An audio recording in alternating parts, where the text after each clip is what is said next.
Friends, welcome to AD star classes. आज हम बात करने जा रहे हैं डीआरडीओ के बारे में। डीआरडीओ यानी defence research and development organisation के बारे में। डीआरडीओ से जुड़े एग्जाम के पॉइंट ऑफ व्यू से जितने भी इंपॉर्टेंट फैक्ट हैं उनके बारे में मैं आपके साथ इस वीडियो में डिस्कस करूंगा। तो अगर आपको हमारी ये वीडियो पसंद आए तो वीडियो को लाइक कीजिए, साथ ही हमारे चैनल एडी स्टार क्लासेस को सब्सक्राइब भी कीजिए और आपके पास जितने भी एजुकेशनल ग्रुप हैं आप उस ग्रुप में हमारे वीडियो को शेयर भी कर सकते हैं, जिससे मैक्सिमम स्टूडेंट को हमारे वीडियो के माध्यम से फायदा मिल सके। दोस्तों, आप इस वीडियो की पीडीएफ फाइल भी प्राप्त कर सकते हैं। नीचे डिस्क्रिप्शन में टेलीग्राम ग्रुप का लिंक दिया हुआ है, आप उस लिंक पर क्लिक करके हमारा टेलीग्राम ग्रुप ज्वाइन कर सकते हैं और वहां पे आपको सारे वीडियोस की पीडीएफ एक साथ एक ही प्लेटफॉर्म पर अवेलेबल मिलेगी। चलिए बढ़ते हैं अपने सेशन की तरफ और सबसे पहले मैं आपको थोड़ा सा डीआरडीओ के बारे में बताता हूँ। डीआरडीओ जिसका फुल फॉर्म होता है defence research and development organisation. आपको डीआरडीओ का फुल फॉर्म याद रखना है। क्या होता है इसका full form? Defence research and development organisation. DRDO Bharat की रक्षा से जुड़े अनुसंधान कार्यों के लिए देश की यह अग्रणी संस्था है। आपको याद रखना है, भारत की रक्षा से जुड़े अनुसंधान कार्यों के लिए डीआरडीओ देश की एक अग्रणी संस्था है।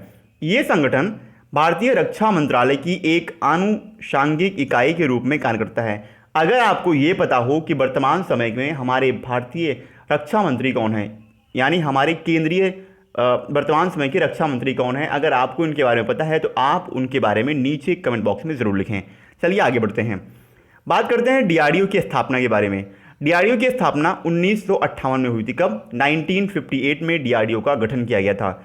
डीआरडीओ का मुख्यालय डीआरडीओ भवन नई दिल्ली में, कहाँ? नई दिल्ली में इसका हेडक्वार्टर है। इस यानी डीआरडीओ की स्थापना 1958 में भारतीय थल सेना एवं रक्षा विज्ञान संस्थान के तकनीकी विभाग के रूप में की गई थी। रक्षा क्षेत्र में अनुसंधान और विकास के लिए डीआरडीओ की स्थापना की गई थी, यानी ये डीआरडीओ की स्थापना करने का उद्देश्य था। 1980 में स्वतंत्र रक्षा अनुसंधान और विकास विभाग को गठित किया गया था। कब? 1980 में, आपको याद रखना है। वर्तमान में संस्था की 51 लैब हैं। कितनी? 51 प्रयोगशालाएं हैं वर्तमान में डीआरडीओ की, जो इलेक्ट्रॉनिक्स, रक्षा उपकरण इत्यादि के क्षेत्र में अनुसंधान में कार्यरत हैं। 5000 से अधिक वैज्ञानिक और 30,000 से भी अधिक तकनीकी कर्मचारी इस संस्था के संसाधन हैं। आपको याद रखना है, 5000 से वैज्ञानिक और 30,000 से अधिक एम्प्लॉयड यहाँ पे काम करते हैं। यहाँ रडार, आपको याद रखना है, रडार, साथ में प्रक्षेपास्त्र इत्यादि से संबंधित कई बड़ी परियोजनाएं चल रही हैं। आइए अब इसके आगे कुछ अध्यक्ष के बारे में सबसे पहले बात करते हैं। डीआरडीओ के वर्तमान समय के अध्यक्ष हैं जी सतीश रेड्डी। कौन है? जी सतीश रेड्डी। डीआरडीओ से एक मोस्ट इंपॉर्टेंट क्वेश्चन बनता है कि डीआरडीओ का मोटो क्या है। डीआरडीओ का मोटो मैंने संस्कृत और इंग्लिश दोनों में लिख रखा है। इंग्लिश का हाईलाइट है और संस्कृत का आप देख सकते हैं। सबसे पहले हम बात करते हैं डीआरडीओ के संस्कृत के मोटो के बारे में। संस्कृत में डीआरडीओ का मोटो है वलस्य मूलम विज्ञानम। क्या है? वलस्य मूलम विज्ञानम। और डीआरडीओ का जो मोटो है वो इंग्लिश में है strength origin is in science. क्या है? Strength origin is in science. ये डीआरडीओ का इंग्लिश में मोटो है। आपको मोटो याद रखना है क्योंकि एग्जाम में अधिकतर मोटो से क्वेश्चन बनते हैं और अगर आपके सामने 4 ऑप्शन में मोटो दे दिया तो आप उनमें कंफ्यूज आएंगे, इसलिए आपको मोटो याद रखना है। डीआरडीओ का मोटो संस्कृत में है वलस्य मूलम विज्ञानम और इंग्लिश में है strength origin is in science. आगे बात करते हैं। रक्षा अनुसंधान एवं विकास संगठन के प्रमुख एवं महानिदेशक रक्षा मंत्री के वैज्ञानिक सलाहकार होते हैं, यानी वर्तमान समय के डीआरडीओ के अध्यक्ष जी सतीश रेड्डी वो वर्तमान में रक्षा मंत्री के वैज्ञानिक सलाहकार भी हैं। डॉक्टर जी सतीश रेड्डी जून 2015 में रक्षा मंत्री के वैज्ञानिक सलाहकार के रूप में ये नियुक्त किए गए थे। कब? जून 2015 में, आपको याद रखना है। अब डीआरडीओ के उद्देश्य के बारे में बात करते हैं कि डीआरडीओ का उद्देश्य क्या है, किस मतलब इसे किस पर्पज से भारत सरकार द्वारा गठित किया गया था। तीनों रक्षा सेवाओं की आवश्यकताओं के अनुसार विश्व स्तर के प्रतिस्पर्धी हथियार प्रणालियों और उपकरणों के उत्पाद में देश को आत्मनिर्भर बनाने की दिशा में काम करना तथा विश्व स्तरीय विज्ञान एवं प्रौद्योगिकी में देश को एक मजबूत आधार प्रदान करके उसे समृद्ध बनाना, ये डीआरडीओ का मुख्य उद्देश्य है। आपको डीआरडीओ के मुख्य उद्देश्य के बारे में याद रखना है। आइए आगे बात करते हैं। अब हम बात करेंगे कुछ प्रमुख भारतीय प्रक्षेपास्त्र के बारे में। सबसे पहले इसके कार्यक्रम का गठन कब हुआ था उसके बारे में बात करेंगे। भारत की पूर्व प्रधानमंत्री श्रीमती इंदिरा गांधी ने जुलाई 1983 में integrated guided missile development programme यानी IGMDP, इसे हिंदी में कहते हैं समेकित निर्देशित प्रक्षेपास्त्र विकास कार्यक्रम, इसकी शुरुआत की थी। कब की थी? जुलाई 1983 में, जिसके संचालन का दायित्व DRDO को सौंपा गया। और इसी कार्यक्रम के अंतर्गत भारत में अनेक प्रक्षेपास्त्रों का विकास किया। किसके? इसी के, मैंने आपको बताया IGMDP के द्वारा। आपको IGMDP का गठन कब हुआ था उसके बारे में रखना है। इसकी स्थापना जुलाई 1983 में श्रीमती इंदिरा गांधी के द्वारा की गई थी। आइए सबसे पहले बात करते हैं पृथ्वी के बारे में। पृथ्वी ये जमीन से जमीन पर मार करने वाला बैलिस्टिक प्रक्षेपास्त्र है, जिसका प्रथम परीक्षण फरवरी 1988 को चांदीपुर अंतरिम परीक्षण केंद्र से किया गया। आपको याद रखना है, फरवरी 1988 में पृथ्वी का सबसे पहले यानी प्रथम सफल परीक्षण हुआ था। इसकी क्षमता है मिनिमम यानी न्यूनतम 40 किलोमीटर और अधिकतम 250 किलोमीटर तक ये मार कर सकती है। आगे बात करते हैं त्रिशूल के बारे में। त्रिशूल ये जमीन से हवा में, किसे? जमीन से हवा में मार करने वाला प्रक्षेपास्त्र है और इसकी मारक क्षमता है 500 मीटर से लेकर के 9 किलोमीटर तक। कितना? 500 मीटर से 9 किलोमीटर तक। और इसके बारे में एक चीज़ और आपको वो इंपॉर्टेंट एग्जाम के पॉइंट ऑफ व्यू से याद रखनी है, ये मैक 2, क्या नाम है मैं यहाँ लिख देता हूँ, मैक 2, ये मैक 2 की गति से निशाने को भेज सकता है, आपको याद रखना है। आगे बात करते हैं आकाश के बारे में। आकाश ये जमीन से हवा में मार करने वाला प्रक्षेपास्त्र। इससे पहले मैंने आपको बताया त्रिशूल के बारे में। त्रिशूल ये जमीन से हवा में मार करने वाला प्रक्षेपास्त्र, इससे पहले मैंने आपसे बताया, ठीक है।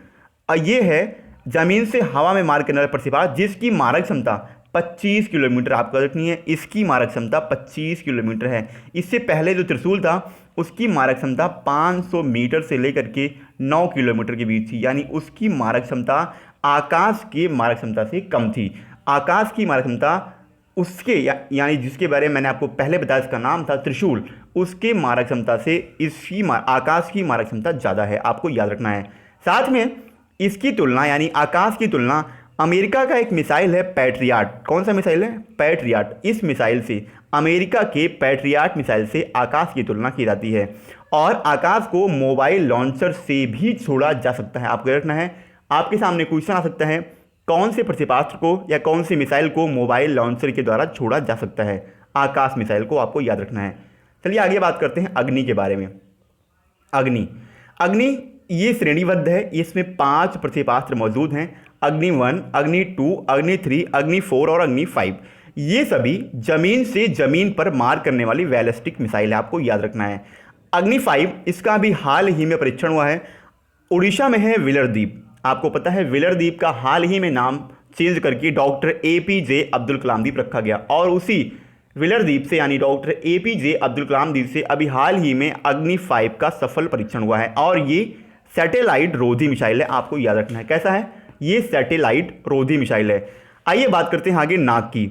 नाग दागो और भूल जाओ, ये एक पद्धति है, दागो और भूल जाओ। इस पद्धति के नाम से सुविख्यात नाग प्रक्षेपास्त्र, इसका प्रथम सफल परीक्षण नवंबर 1990 में किया गया। नवंबर 1990 में, आपको याद रखना है। आपको सिर्फ डेट रखनी है, साथ ही याद रखना है नाग को दागो और भूल जाओ इस पद्धति के नाम, इसी पद्धति के अकॉर्डिंग इसका सफल परीक्षण किया गया। और कब किया गया? नवंबर 1990 में। ये टैंक रोधी निर्देशित प्रक्षेपास्त्र है जिसकी मारक क्षमता 4 किलोमीटर है। कितना? 4 किलोमीटर इसकी मारक क्षमता है। आइए आगे बात करते हैं ब्रह्मोस के बारे में। आप ब्रह्मोस पे हाईलाइट कीजिए। ब्रह्मोस ये मोस्ट इंपॉर्टेंट है एग्जाम के पॉइंट ऑफ व्यू से, मैं इस पर ट्रिपल स्टार लगा रहा हूँ। एग्जाम के पॉइंट ऑफ व्यू से ब्रह्मोस काफ़ी ज़्यादा इंपॉर्टेंट है। सबसे पहले ये भारत एवं रूस की संयुक्त परियोजना के अंतर्गत विकसित किया गया प्रक्षेपास्त्र, आपको याद रखना है। भारत और रूस की संयुक्त परियोजना के द्वारा इसका विकास किया गया। किसका? ब्रह्मोस का। इसका नाम भारत की नदी ब्रह्मपुत्र के ब्राह तथा रूस की नदी मस्कवा के मोस से मिलाकर रखा गया, आपको यही याद रखना है। ब्रह्मोस के नामकरण के बारे में अधिकतर क्वेश्चन आता है। आगे बात करते हैं, जून 2001 में इसका सफल परीक्षण किया गया। कब? जून 2001 में। और ये भी दागो और भूल जाओ की पद्धति पर आधारित है, आपको याद रखना है। साथ ही इसके बारे में थोड़ा सा और आपको मैं डिटेल इन्फॉर्मेशन देता हूं। इस क्रूज मिसाइल को जून 2007 में, कब, जून 2007 में इस क्रूज मिसाइल को भारतीय थल सेना में सम्मिलित किया गया और लगभग 290 किलोमीटर से 200 किलोग्राम वजनी परमाणु बम को ले जाने में ब्रह्मोस मिसाइल सक्षम है। आपको ये भी याद रखना है। और ये अपनी ध्वनि की लगभग 3 गुना तेज गति से चलती है। आपको याद रखना है, ध्वनि की लगभग 3 गुना तेज गति से ये चलती है। आइए अब कुछ अन्य भारतीय प्रतिपास्त्र के बारे में बात करते हैं। सबसे पहले धनुष के बारे में। धनुष आपको याद रखना है, जो एग्जाम के पॉइंट ऑफ व्यू से ज़्यादा इंपॉर्टेंट थे उनके बारे में मैंने आपको डिटेल इन्फॉर्मेशन दिया। जो ज़्यादा इंपॉर्टेंट नहीं है उनके बारे में सिर्फ मैंने आपको बता रहा हूँ। आपको नाम रखना है धनुष, इसका आपको नाम रखना है। इसके बारे में चलिए मैं आपको कुछ और डिटेल बताता हूँ। ये ज़मीन से ज़मीन पर, आपको याद रखना है, अर्थ टू अर्थ ये अर्थ टू अर्थ ये मार करने वाली एक बैलिस्टिक मिसाइल है और ये पृथ्वी प्रतिपास्त्र का ही नौसैनिक रूपांतरण है। पृथ्वी के बारे में मैंने आपको पहले बताया, पृथ्वी का ही ये नौसैनिक रूपांतरण है और इसकी मारक क्षमता 150 किलोमीटर से, आपको याद रखना है 150 किलोमीटर, तथा इस पर लगभग 50 यानी 500 किलोग्राम आयुध प्रक्षेपित किया जा सकता है। बात करते हैं सागरिका की। सागरिका ये सब मैरिन लॉन्च बैलिस्टिक मिसाइल है। सागरिका आपको नाम रखना है, ये सब मैरिन लॉन्च बैलिस्टिक मिसाइल है। इसके बाद इसके बारे में चलिए कुछ और बताते हैं। फरवरी 2008 में इसका सफल परीक्षण किया गया। कब? फरवरी 2008 में सागरिका का सफल परीक्षण किया गया था। भारत ऐसा 5वां देश है जिसके पास पनडुब्बी से बैलिस्टिक मिसाइल दागने की क्षमता है। भारत के अलावा 4 अन्य देश हैं, यूएसए यानी अमेरिका, फ्रांस, रूस और चाइना। कौन है? यूएसए, फ्रांस, रूस और चाइना। आगे बढ़ते हैं। अस्त्र हवा से हवा में मार करने वाली मिसाइल है। कहाँ से? हवा से हवा में। साथ ही ये स्वदेशी तकनीक से विकसित किया गया एक प्रतिपास्त्र है। इसकी मारक क्षमता 10 से लेकर के 25 किलोमीटर के बीच की है। आपको याद रखना है, इसकी कैपेसिटी यानी इसकी जो मारक क्षमता है वो 10 से लेकर के 25 किलोमीटर के बीच की है और ये भारत का प्रथम हवा से हवा में मार करने वाला प्रतिपास्त्र है। अस्त्र आपको इसके बारे में याद रखना है। प्रद्युम्न ये इंटरसेप्टर प्रतिपास्त्र है। क्या है? इंटरसेप्टर प्रतिपास्त्र है और ये प्रतिपास्त्र दुश्मन के प्रतिपास्त्र को हवा में बहुत ही कम दूरी पर मार गिराने में सहायक है। भारत ने स्वदेश निर्मित एडवांस एयर डिफेंस AAD-02, क्या है? AAD-02 इस मिसाइल का परीक्षण उड़ीसा के पूर्वी तट पर स्थित एकीकृत परीक्षण रेंज से 6 दिसंबर 2007 को किया था। चलिए आगे बात करते हैं। अर्जुन युद्ध टैंक, अर्जुन के बारे में मैं आपको बताता हूं। ये अर्जुन ये एक युद्धक टैंक है। आपको इसके बारे में याद रखना है। इसका विकास DRDO के द्वारा किया गया। इस युद्धक टैंक की गति अधिकतम 70 किलोमीटर प्रति घंटा हो सकती है। कितना? 70 किलोमीटर प्रति घंटा इसकी मैक्सिमम गति हो सकती है और साथ ही ये रात के अंधेरे में भी काम कर सकता है। इस टैंक में लगा एक विशेष प्रकार का फिल्टर जवानों को जहरीली गैसों एवं विकिरण प्रभाव से भी उनकी रक्षा करता है और इस फिल्टर का निर्माण बार्क यानी BARC, बाबा एटॉमिक रिसर्च सेंटर के द्वारा इसका निर्माण किया गया था। आगे बात करते हैं T-90S भीष्म। क्या है?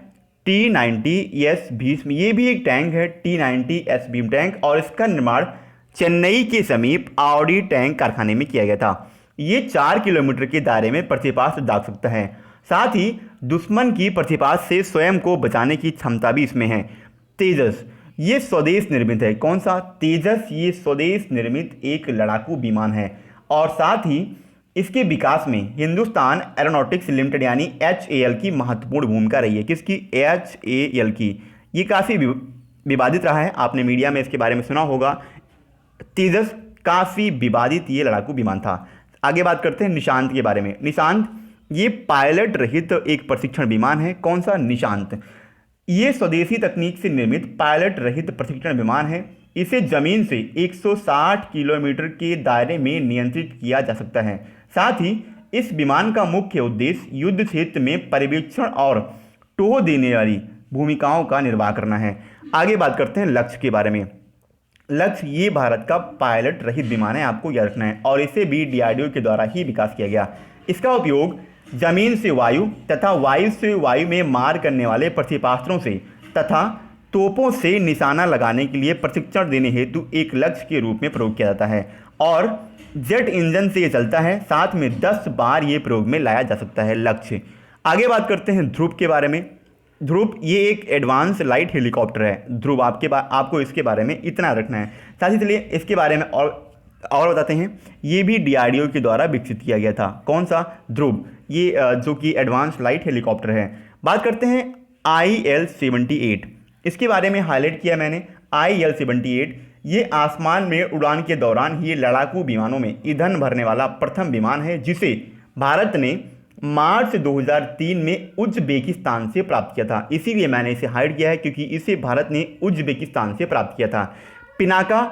पिनाका एक मल्टी बैरल रॉकेट लॉन्चर है, आपको इसके बारे में रखना है। और पिनाका, आपने एक नाम सुना होगा, पिनाक ये भगवान शंकर की धनुष का नाम था और इसी नाम पे पिनाका इसका नाम रखा गया है। इसके द्वारा मात्र 40 सेकंड में ही 100 से या 100 किलो वजन की एक के बाद एक 12 रॉकेट प्रक्षेपित किए जा सकते हैं, जो कम से कम 7 और अधिक से अधिक 39 किलोमीटर दूर तक दुश्मन के खेमे को तबाही मचा सकते हैं। आगे बात करते हैं और आज का लास्ट है काली 5000 यानी काली 5000। ये बार्क के द्वारा विकसित किया गया। बार्क BARC मैंने आपको उसके बारे में बताया, भाभा एटॉमिक रिसर्च सेंटर के द्वारा इसको विकसित किया गया है। और ये एक शक्तिशाली बीम अस्त्र है जिसमें कई गीगावाट शक्ति की माइक्रोवेव तरंगें उत्सर्जित होगी, जो शत्रु के विमानों एवं प्रतिपात्रों पर लक्षित करने पर उसकी इलेक्ट्रॉनिक प्रणालियों और कंप्यूटर चिप्स को समाप्त करके उन्हें ध्वस्त करने में सक्षम होती हैं। दोस्तों आज के लिए इतना ही। अगर आपको हमारा सेशन पसंद आए हो तो वीडियो को लाइक कीजिए, साथ ही हमारे चैनल AD स्टार क्लासेस को सब्सक्राइब भी कीजिए और आपके पास जितने भी एजुकेशनल ग्रुप हैं आप उस ग्रुप में हमारे वीडियो को शेयर भी कर सकते हैं। साथ ही आप इस वीडियो की PDF फाइल भी प्राप्त कर सकते हैं। अगर आपको हमारे वीडियो की PDF फाइल चाहिए तो नीचे हमारे डिस्क्रिप्शन में एक टेलीग्राम ग्रुप का लिंक दिया हुआ है, आप उस लिंक पर क्लिक करके हमारा टेलीग्राम ग्रुप ज्वाइन कर सकते हैं और वहाँ पे आपको सारे वीडियोज़ की PDF एक साथ एक ही प्लेटफॉर्म पर अवेलेबल मिलेगी। दोस्तों आज के लिए इतना ही। जय हिंद।